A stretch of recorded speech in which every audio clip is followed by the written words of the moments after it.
So things have really, things are different now than they were the last time we had a class like this. Historiography is changing. The way we study history is changing.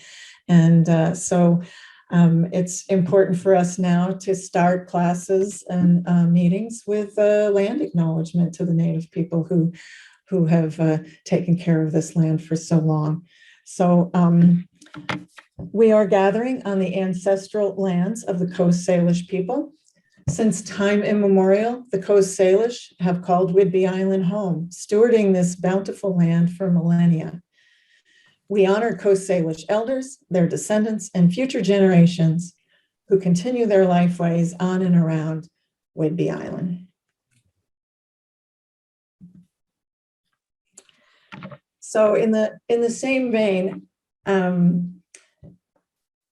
we are all, as historians and educators and museum people, we are all really working hard to restructure the way we study history so that it's more inclusive and tells a fuller story, not to eliminate anybody's story, but to augment with more stories. And here in Coupeville in particular, where we still have such a strong presence of the Swinomish people here close by, it's not like Massachusetts where where did the Native people go?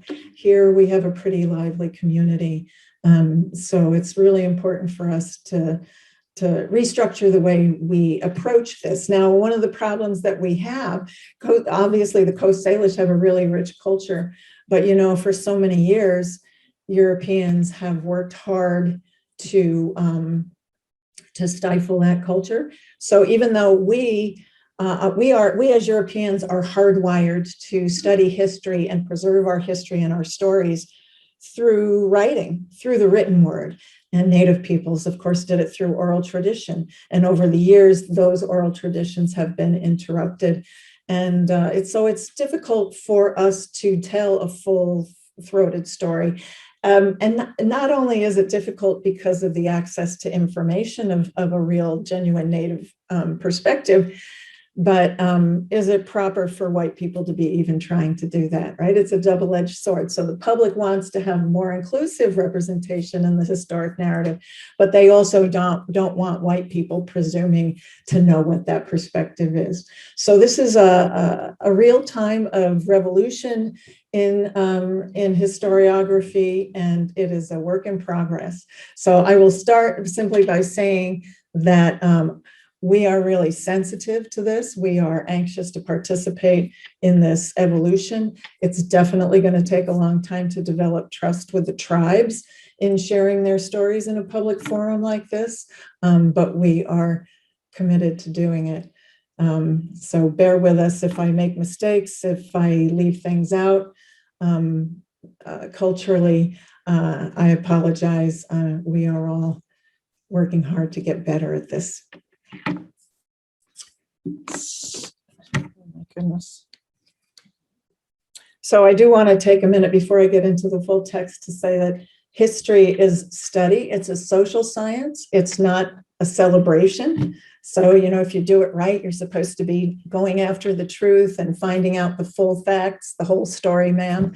It's not. Its purpose is not to develop mythology.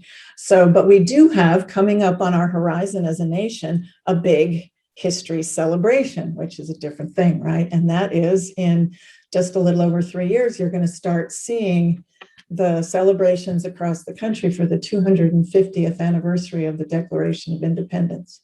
And this is a celebration, but it is going to be a celebration that's very different from the bicentennial in 1976. It's going to be more inclusive. It's going to be more honest. I think all across the country, history organizations are working to make sure that that's the truth. So my hope is that we will be able to use 2026 to look back and say, look at how far we've come in expanding the narrative to be more equitable. So, and we will be doing a lot of celebrating at the Haller House throughout 2026. So stick around. So to get started, where are we in the grand scheme of things? First of all, I have to ask, how many of you are native Washingtonians? Isn't that great? So many. Yeah, it's a real sign of who we are as a people. And as you know, for those of you who didn't grow up in Washington, when you studied your state's history, wherever you grew up, it was not about Coast Salish peoples. It was not even about the North, well, maybe the Northwest, because maybe you're from Idaho or Oregon, but history for you, what you learned is from somewhere else. And so part of the joy in being able to do a programming like this is to help catch people up to their new homes. So the territory that we talk about, coastal First Nations, going all the way up, there is a really continuous and consistent cultural similarity between coastal peoples all the way from Southeast Alaska down to the Columbia River. Some even extend that culture down to Northern California. For the purposes of what we're doing here, the coastal people were water people. They weren't horse culture people. They weren't Eastern Woodlands people. They weren't Plains people. They were water-based people. And so the real connector in this region is the Inside Passage, or the protected waterways that make it possible to trade huge distances along the coast. So all of the people between where we are at the southern end of that Inside Passage is all these people would have been familiar with each other: the Tlingit, the Haida, the Tsimshian, the Kwakwaka'wakw. And the Kwakwaka'wakw, by the way, you might be more familiar with them as the Kwakiutl. And the Nuu-chah-nulth also you might be more familiar with as the Nootka. And they have, because of the resources, the shared resources they had here, there's a lot of consistencies in there. Even when they have different language families and different traditions of some kind, their subsistence traditions do unite them to a large extent. So where do I want to go from that? What you've got is this great, you've got 1,000 miles of protected waterway from Skagway down to Olympia. So this makes it really, really easy for them to get around. And here in Western Washington, this also, they're easily connected over a few mountain passes to the whole interior network. Completely different tribes, completely different cultures, and completely different resources for trade. So whether they're coming down the Columbia River to meet people at saltwater, or whether they're coming over the mountain passes like Snoqualmie Pass and coming down the rivers, there's quite a huge network here. One of the things that you'll find in common between all the peoples in the Inside Passage here is, I kind of think of them as being the most like us culturally in a key way, and that is because they had such a productive environment. They were a very wealthy people, and they, the number one indicator of social status for most of these tribes was material wealth. And so they definitely understood the value of trade, the value of wealth acquisition. And you'll see if you get the course packet, Captain Cook had something to say about their savviness as traders and their requirement that they get paid for every tree and every gallon of fresh water that was taken. These are Americans indeed, because they had to pay for everything. So because of this wealth, it led to a very stratified class system. There were the noblemen, there were artisans and hunters that were of a middle to lower class, and then there were slaves. And Indian slavery was constant, was universal throughout the Western tribes, the coastal Western tribes here. And most of these slaves would have been taken in battle. but they also, if people found that they didn't have enough slaves, they were not afraid to go out on raids to acquire some more. So many of you are perhaps familiar with the potlatch. Potlatch is a pretty universal way of sharing, not just sharing wealth and redistributing wealth, but also acquiring status. So what it was a ceremony by which people, a person or a family would convene a great party and give away all their material goods away to all their friends. And the more you gave, the more status you had. But of course, the hook in that was that now everyone that you gave something to was now indebted to you, and with interest, perhaps. So it was a way for the wealthy to keep getting wealthier. And it's always been amusing to me that Americans, Euro-Americans, when they came, they were so horrified at the idea of giving away all your material possessions that they made it against the law for them to do it. So when we talk about the Salish Sea, and if you've heard me talk before, you've seen this little trick 100 times, but one of the most important ways to seeing how important this Salish Sea was and why it evolved the way it did was by changing the way you look at it. And if we take it off of the compass, the European compass, and you take a look at the landforms, the mountains that go around the top and around the sides, you can see that this is an insular social community. These people are all connected to each other by water and culture in a pretty unified enclosed system. And if you look closely and you see the red star, you can see that, of course, we here on central Whidbey Island are dead center in the great nexus of canoe highways. So where native I-5 intersects with native I-90. So this is just a sampling of the Coast Salish people that inhabit this little geographical mushroom here, with the exception of the coastal peoples out on the open ocean, the Makah, the Quileute, Quinault, Nuu-Chah-Nulth. Those are they speak Wakashan languages as opposed to the Lachute seat of the Coast Salish. So they're culturally a little bit different, but all the others that are on the inland waters there are speaking some variation of Lachute seed. And not all the tribes are here. There are 29 federally recognized tribes in Washington, but that does not include all the tribes that are important. For example, I think one of the most stunning situations here in Washington is that the Duwamish, who are the homeland of Seattle, the Duwamish River enters into Elliott Bay. They are not recognized, but they are and were a very consequential tribe. And they've had a very tough road trying to get federal recognition.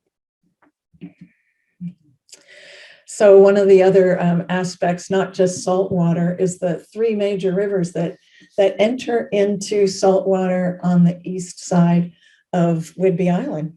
The Skagit, the Stillaguamish, and the Snohomish, meaning that any peoples coming to trade from eastern Washington that come over these passes, they're going to come to the Great Turnstile here, the Great Grand Central Station, the protected waters of Penn Cove, to access saltwater resources throughout the Salish Sea. So it's a really busy place.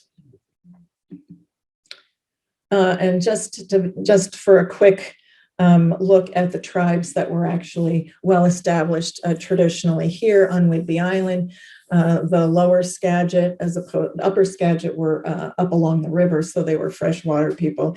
The lower Skagit were saltwater people, and they traditionally had the northern end of Whidbey Island, the Kikialis on the north end of Camano, and then the Snohomish, sometimes the Snoqualmie, depending on who was the power broker at the time, had relative dominion on the south end of the island.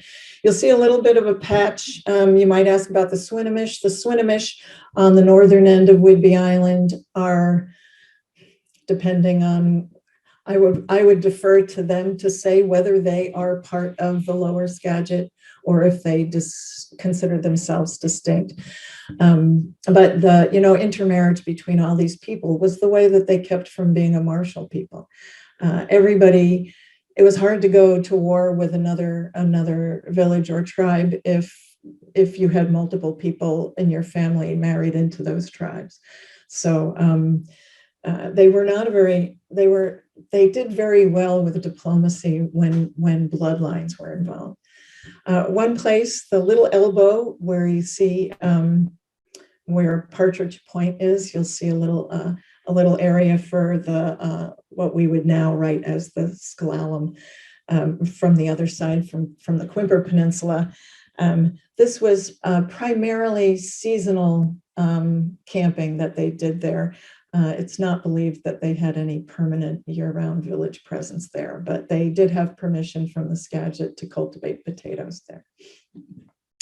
So the Island County Historical Museum has done a really good job in documenting a lot of the Whidbey Island traditional uses here by Native peoples. And if you go onto their website, you can find this great interactive map of village sites on Whidbey and Camano Islands. So you can get in there, see the names of the villages and which tribes were living there. And I would recommend that. So I will brush really quickly through how we got in this mess. It does start all the way back with Columbus's voyage. And if you can see, I'm going to try using this pointer if I can see in the dark. There we go. Does that work? There we go. You can see, so when Columbus made his voyage, it really made things squishy between, that's a technical term, squishy between Portugal and Spain about who really had dominion of the oceans at the end of the 15th century. So there was a papal bull that announced that was set up that all territories east of this line of Tordesillas would be, anything to the east would be Portugal, everything to the west would belong to Spain. You didn't have to go there. I mean, you could go there, if you could see it, it became yours. And so that straight line, Europeans are so good at arbitrary lines on a map for making political and cultural decisions. But that is how you can see that the line cuts through South America, which is why they speak Portuguese in Brazil. So you may know that the last places on Earth for Europeans to actually chart and understand were Antarctica and the Pacific Northwest. And I like this map because it's actually honest. It actually says we have no idea what's up there. But they weren't all like that. So, the first European empires to try to get out there and fight over the Pacific were the Spanish and the English. Drake came, I think, Sir Francis Drake was exploring the coast, the west coast of North America in the 1570s, and then the Greek mariner named Juan de Fuca, who was sailing for Spain, came through in, I think, 1592. It's all speculative how far they really got, because it always made their kings happy if they said they got farther than they actually got, because then they would have more territory for their kings. So it's really unknown exactly how far. But if you take a look at this fabulous map of the Pacific Northwest, you can see there were some fabled waterways. Here we go again with this crazy thing. There we go. So there were two major waterways that were theoretically on the West Coast that could have been part of the fabled Northwest Passage, which was going to make it possible to get from the Atlantic to the Pacific without having to go around a couple of continents. So one was the heralded River of the West, and the other was the Strait of Anian, which was supposedly discovered by De Fuca. As it turns out, there were two major waterways, as we know now, but they didn't know then. But neither one of them actually led to being the Northwest Passage. However, that didn't keep them for several hundred years of trying to find it.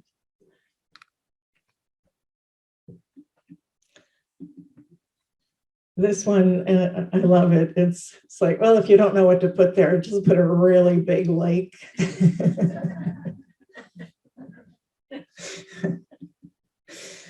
So you might know that the Russian Empire had been doing explorations in the North Pacific as early as the 1740s. And this made Spain extremely nervous to think that Russians were actually trying to cross over to the eastern side of the Pacific Ocean, which they considered to be their territory.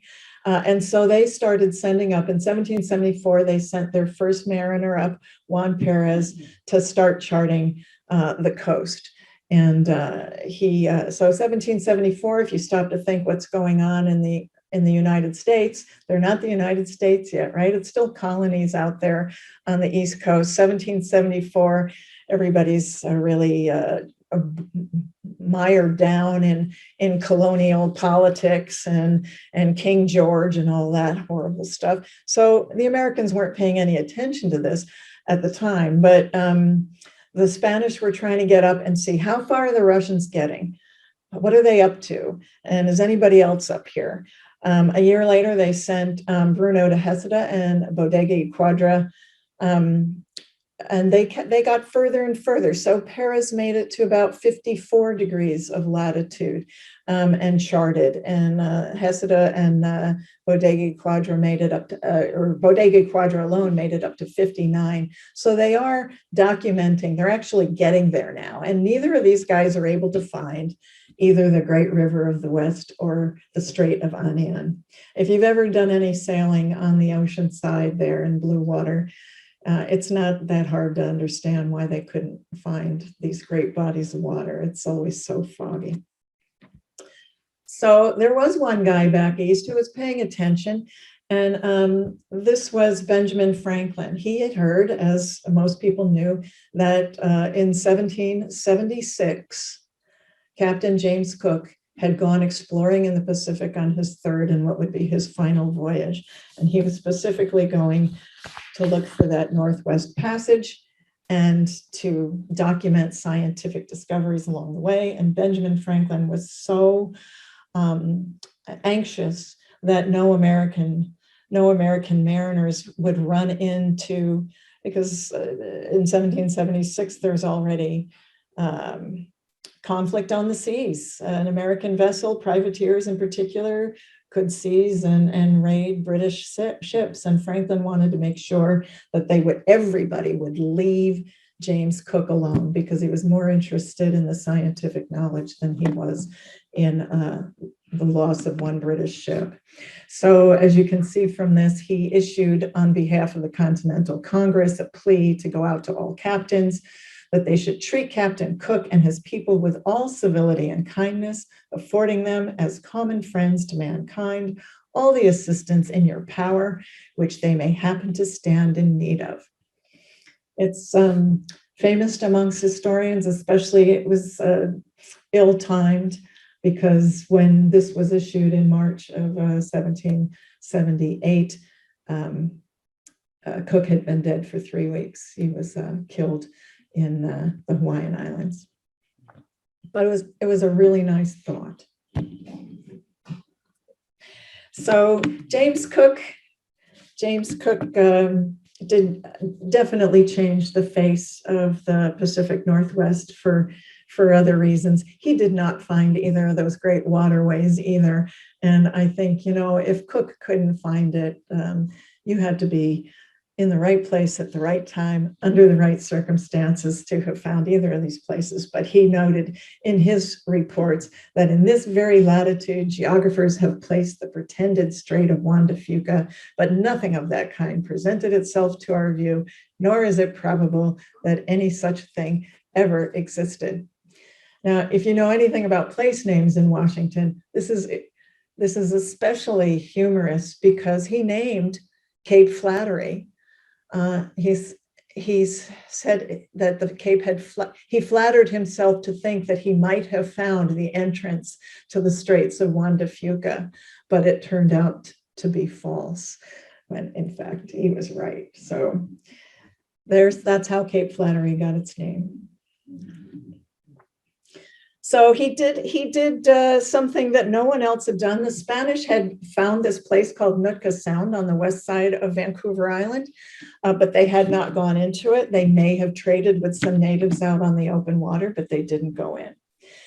Captain Cook went in and he stayed for a month. And by going into this sheltered harbor on Vancouver Island, he started what was going to be one of the great economic trade booms of North America in the 18th and 19th centuries. So he's in there for a month. He needs repairs. He needs spars. He needs fresh water. And the Nuu-chah-nulth people who are there, they have an inkling of trade that's gone on. And I think, in fact, one of the chiefs, McQuina was his name, he had purchased 2 silver spoons from the Perez mariners out at sea. And he showed off these Spanish spoons to Cook when he came. Cook already knew that, okay, we got a game for empire, it's on. And he works very hard to establish friendly relations with the Nuu-chah-nulth, and he paid them for all the stuff that they gave him. So here we go. So he doesn't find the Northwest Passage, but he's going to change things around the world because he finds the one thing that's going to make Europeans rich.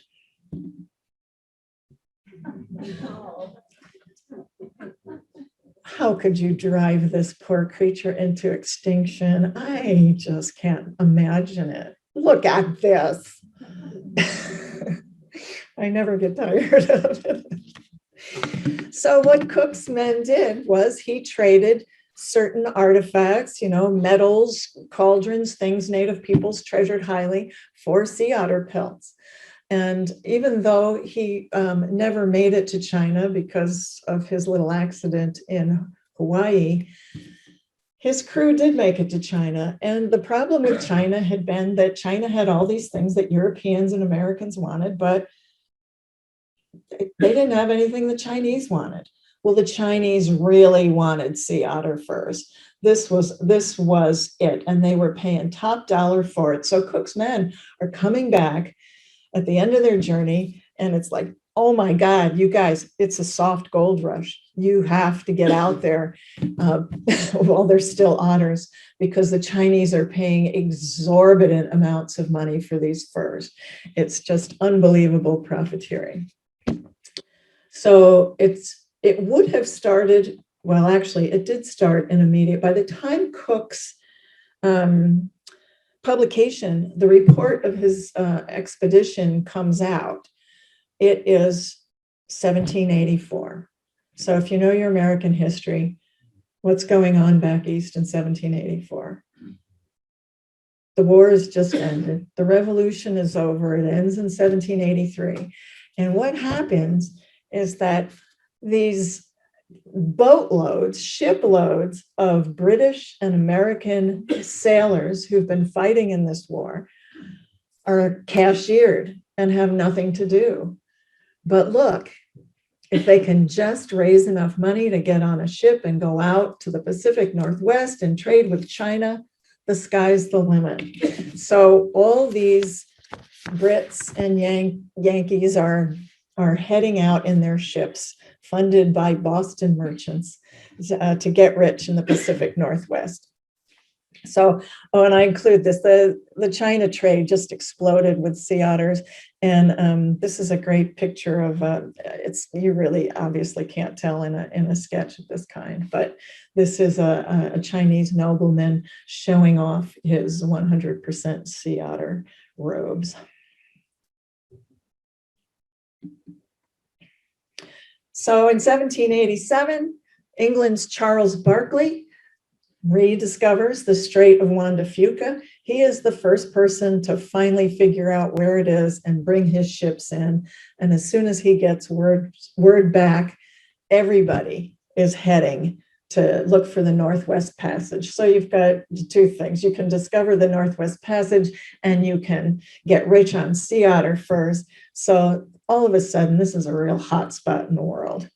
So just to give you an idea of where Nootka Sound is, if it's not ringing any bells for you, this is where the center of the sea otter trade, the China trade, is going to be taking place.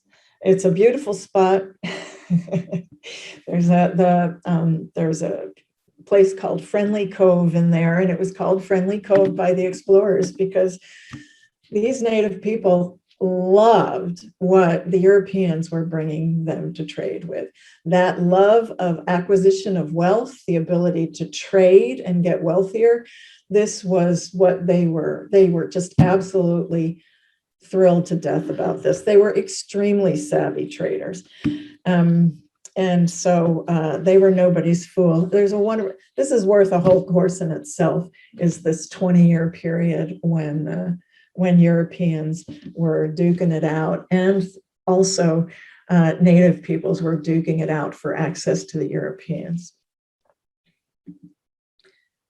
So one of my favorite characters is the much maligned and probably deservedly so John Meares of Great Britain. Probably fought in the Revolution at sea. He was one of the earliest to get out there. He had good backers. So he contrived an idea to build a shipbuilding station in Nootka Sound.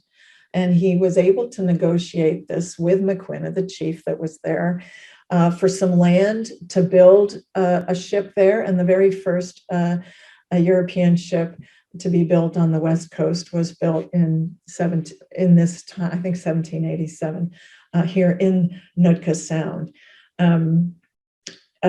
He brought with him to do this 50 Chinese laborers from his time in Chinese ports. And there were a lot of carpenters and craftsmen in China who were anxious to see the world.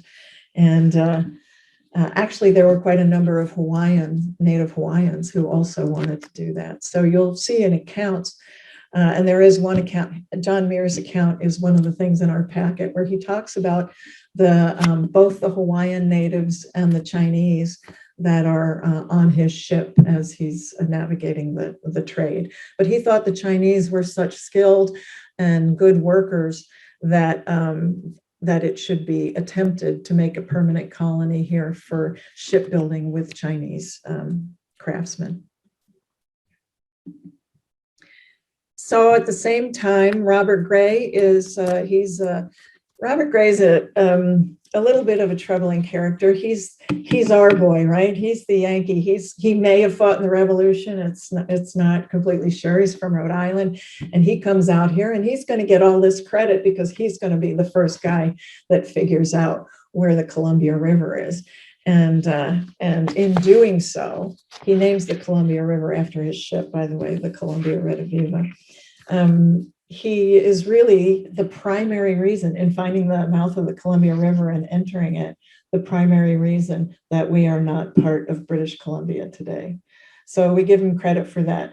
He was, like many of those mariners, maybe a flawed character, as we might judge him today, which we shouldn't. But he had a hot temper, and if Indians weren't trading with him the way he wanted to, he was not averse to blowing up their villages.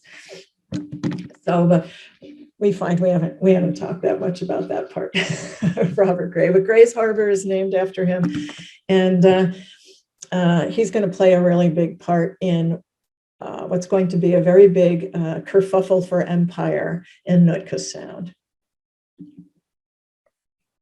The Nootka Crisis. So Spain continues to be extremely nervous. They know that the English have been up there and found the Strait of Juan de Fuca. They're very nervous, but they're still more nervous that the Russians are going to be coming down and occupying the west coast of North America. And so they send Esteban Juan Martinez up to check out, see what's going on in that Nootka Sound, and see if the Russians are establishing an outpost there. He gets there, but much to his surprise, there are no Russians there, but there are Americans, British, French traders all mopping up in the sea otter trade. And this is probably a little confusing for him because he's a man of empire. He's not a trader. None of these Europeans are there to explore for their kings. They're not Captain Cook. They're all independent merchants that are there to get wealthy. Even though Robert Gray did have a letter of endorsement from President George Washington, he was still working as a commercial man, not as a political representative. So if you can think of what it would have been like for the Brits and the Americans to run into each other in these far-flung areas and have to compete with each other for wealth, they were not friendly to each other. And the Brits also had a very bad relationship with the Spanish because they were both trying to duke it out for the dominion of Western North America. And so the Brits did not have any friends at all. So 2 British ships that belonged to our friend, the questionable John Mears, they come into port, and Martinez, who thinks he is now the commander of the outpost there, because he thinks it belongs to Spain, he gets into an altercation with the captain of one of the ships, which is called the Argonaut, James Colnett. The Argonaut is a British ship which is full of supplies for building ships and also dozens of Chinese workers. And Colnett and Martinez get into an argument. Supposedly, Colnett pulled a knife on Martinez. Martinez arrested Colnett, seized his ships, and sent him and everybody on the ships to San Blas, Mexico, where the ships were repurposed as Spanish ships and came back very quickly without any British people or things on them. So this did not make Mr. Mears very happy. And so he went back to London and made a huge outcry in the London press. And now all the English are furious with the Spanish. The Spanish are all furious with the English.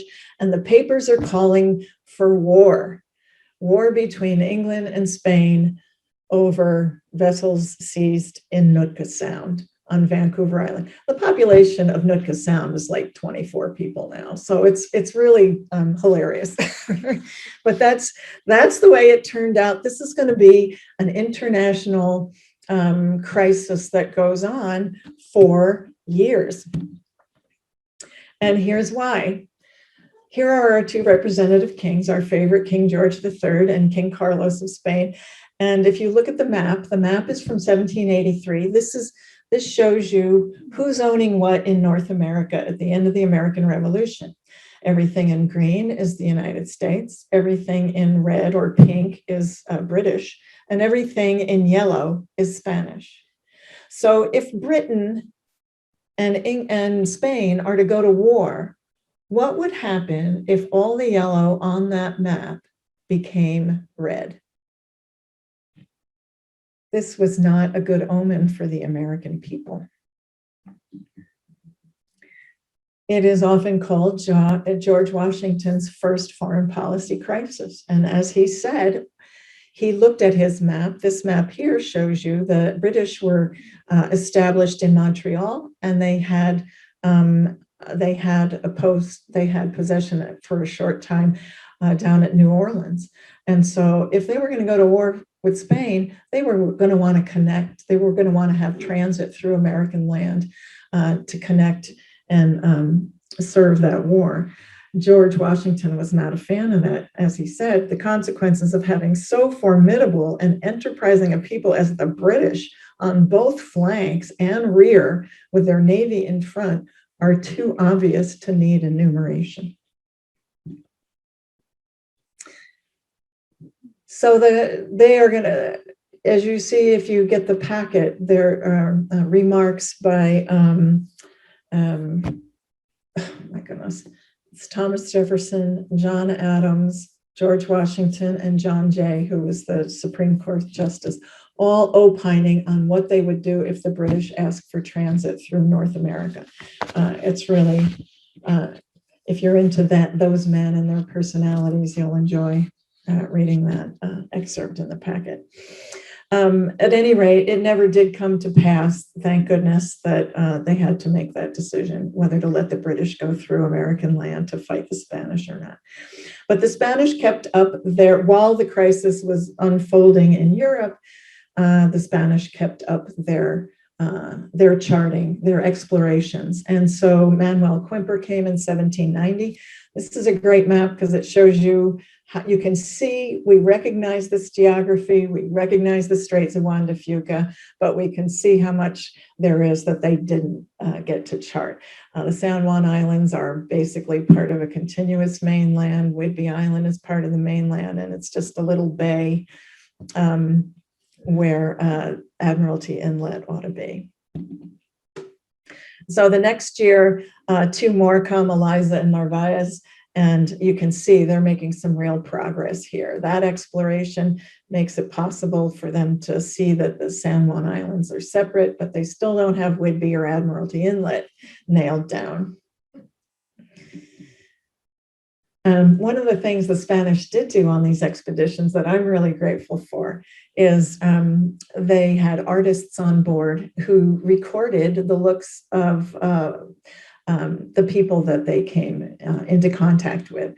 So this is a Nia Bay chief. As you can see, he's got his whaling hat on, which is a great honor. Only the successful whalers can wear this hat. And his wives, several of whom he was lucky to have. Polygamy was pretty common here. I do want to point out, if you do the reading, especially, there's a comment in one of the stories about head flattening. And this was something this baby that this mother's holding appears to be having its head flattened. This was something all up and down the coast, especially amongst the Coast Salish and down south. Nobles would, when the baby's skull was really soft, they would mold it with, forms to make it flatter so that the side of the head went straight up. And it looks in a lot of the drawings like they're pretty pointy headed. Europeans found it very unsettling, but they did it. And even at the time of American settlement here, there were still Coast Salish people whose heads were still flattened. But I wanted to point it out when you were looking at this picture, just so you could see how they might be doing that. But that's a permanent mark of nobility. If your head is shaped different from everybody else's, you are definitely a different person. So the Makah also were recording the Europeans at the same time. If you've ever been out to Ozette, there's a place called Wedding Rocks that is just full of petroglyphs. And back in the early days, one of the petroglyphs was probably one of the first European sailing ships that they saw. So I love these mutual impressions of one another being recorded for posterity. So eventually the British and the Spanish came to some kind of understanding. And so they sent, in 1792, they sent, the Spanish relinquished their hold on Nootka, theoretically anyway, and they sent their man, Juan Francisco de la Bodega Quadra, to go to Nootka Sound, to meet with George Vancouver there, and to hand over the keys to the castle, as it were. So that is what brings George Vancouver out here in 1792. Maquina, I was lucky enough a number of years ago to go to Friendly Cove, where all of this happened in Nootka Sound. And there is a little chapel there. It's it's Indian territory. It's part of their reservation there, the New Channel. And they have a little church there that has these stained glass windows, a gift from Spain. And in this particular one, you see the two ships in the harbor. I hope you can make it out. Bodega y Quadra is sitting at the table, and George Vancouver is standing there. And that is still there to this day.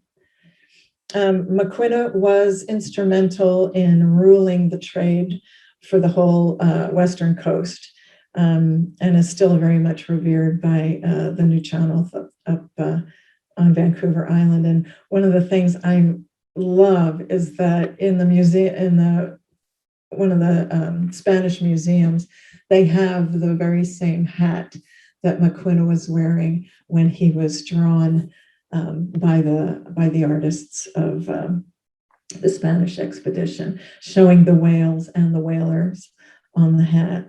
It's in great shape. I won't get into the whole repatriation of artifacts in this talk. So one of the great things that came out of this was of the Nootka crisis. George Vancouver gets there, he meets with Bodega y Quadra, but something has happened while the Spanish were waiting for the Brits, and that is that Robert Gray and William Kendricks, his sidekick, who had been there when Colnett was arrested and were back in Nootka Sound again, had time before Vancouver got there to explain to Bodega y Quadra that the way the Brits portrayed it was absolutely wrong, that Meares had never had any of the land or the facilities that he had claimed to have had, and that if they handed over possession of Nootka Sound to the British when Vancouver showed up, they were getting swindled. So the whole deal for the handing over of the keys to the British fell apart. Bodega y Quadra and Vancouver could not come to a resolution of the new unexpected conflict about who was going to be there. Happily for us, both men were very rational, very reasonable, and they decided, let's just leave this for people above our pay grade to figure out. Meanwhile, let's be friends. And they became extremely good friends through the summer there, and they sent their crews out charting our waters together and sharing their charts. So this particular chart that I'm going to pop up here in detail here was done in collaboration between Spanish mariners Galeano and Valdez, and recognizably Joseph Whidbey and William Broughton of the Brits. And if you look closely, you can see that they combined their maps so that everything that was charted by the Spanish was outlined in black, and everything that was charted by the British was charted in red or brown. So you can see all of Admiralty Inlet, Whidbey Island, and the detail of the San Juan Islands was all done by the British while they were here. And this is why we have British place names all over the darn place. But if you get up to the San Juan Islands, they tend to be more Spanish. Quimper Peninsula was named after the Spanish mariner Quimper because he charted it first. So it's May 18, 1792, when Vancouver's two ships, Discovery and Chatham, enter Admiralty Inlet for the very first time. And the crewmen start to make record of it, which are, they generally did sketches, often turned into watercolors, and then for the official published reports, they would be engraved. Also, Vancouver had a naturalist doctor on his expedition. Usually the surgeon and the naturalist were the same person. And he is Archibald Menzies. If you're into gardening at all, if you know the Latin names of your plants around here, the name Menzies probably is very familiar to you. The Douglas fir may have been named after David Douglas, but the Latin name is Pseudotsuga menzisii. So your kinnick and a whole list of plants have Latin names that are derived from Archibald Menzies. This great, I don't know if any of you remember, way back in the day, the Seattle Times had an artist named Parker McAllister who used to do illustrations of historic events in our past. And he did this great Sunday special color illustration of Menzies collecting the big leaf rhododendron, which is our state flower. So I had to put it in there. Joseph Whidbey and Peter Puget were the ones that did all the surveying, especially around the north end of the Sound. This illustration was done right off Port Townsend. And someday, when it's not smoky, I'm going to go out there and try to take a picture from the ferry of that same spot, but it didn't cooperate this week for me. So, and Whidbey, of course, as we know, is our namesake. And he had a lot to say about how he was treated when he was in this area. And this excerpt from Vancouver's report about what Mr. Whidbey said is from a narrative of Whidbey's from Saratoga Passage. So he's in our backyard now. And how did the natives treat Whidbey and his men as they were going around in the longboats, charting and exploring our waterways here? Well, they conducted themselves with the greatest propriety, though with no small degree of civil curiosity in examining his clothes and expressing a great desire to be satisfied as to the color of the skin they covered, making signs that his hands and face were painted white instead of being black or red like their own. But when convinced of their mistake by opening his waistcoat, their astonishment was inexpressible.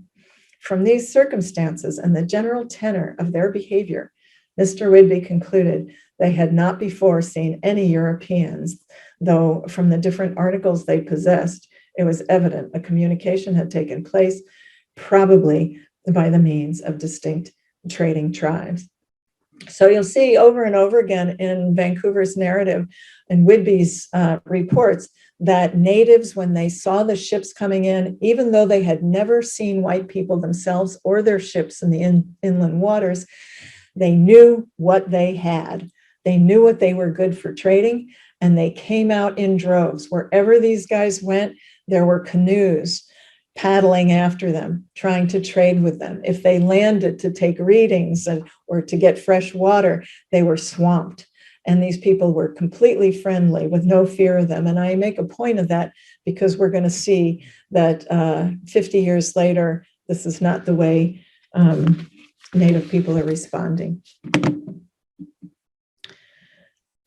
They did have an unfortunate problem with the Discovery's tender, the Chatham, ran aground in Port Susan. But they were able to extricate themselves. So they first went up to Port Susan, and then they came down the south end of Camino, and then they came up Saratoga Passage to Penn Cove. And in your packet, you will see a pretty lengthy description of their time in Penn Cove. But what Whidbey really gets famous for is being the one who discovers the deception of the past, that in fact it is, Whidbey Island is an island, even though it's not a great place to take a tall ship. A square rigger going through Deception Pass is probably not well advised, but Vancouver reported that Whidbey discovered it was a very narrow and intricate channel which abounded with rocks above and beneath the surface of the water, which in consequence of Mr. Whidbey's circumnavigation, I distinguished by the name of Whidbey's Island. So as you may know, there's Possession Point on the south end of Whidbey Island. There's Possession Sound, a little bit east of Mukilteo there. And it is called that because that is where on June 4th, 1792, in honor of the birthday of King George of all people, Vancouver took possession of what he called New Georgia. And here is his map, and you can see where the Cascades are, where he has written Georgia.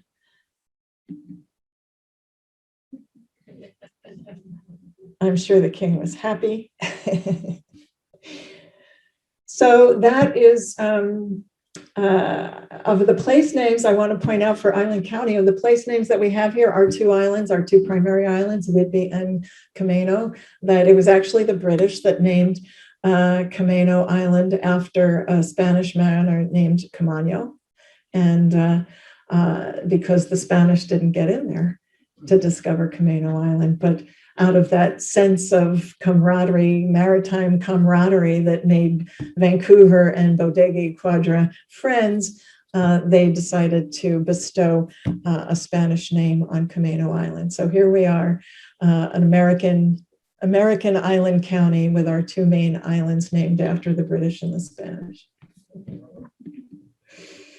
So that is the running start into how this place came to be transferred from a thriving and healthy, vibrant Coast Salish community into a small rural American town.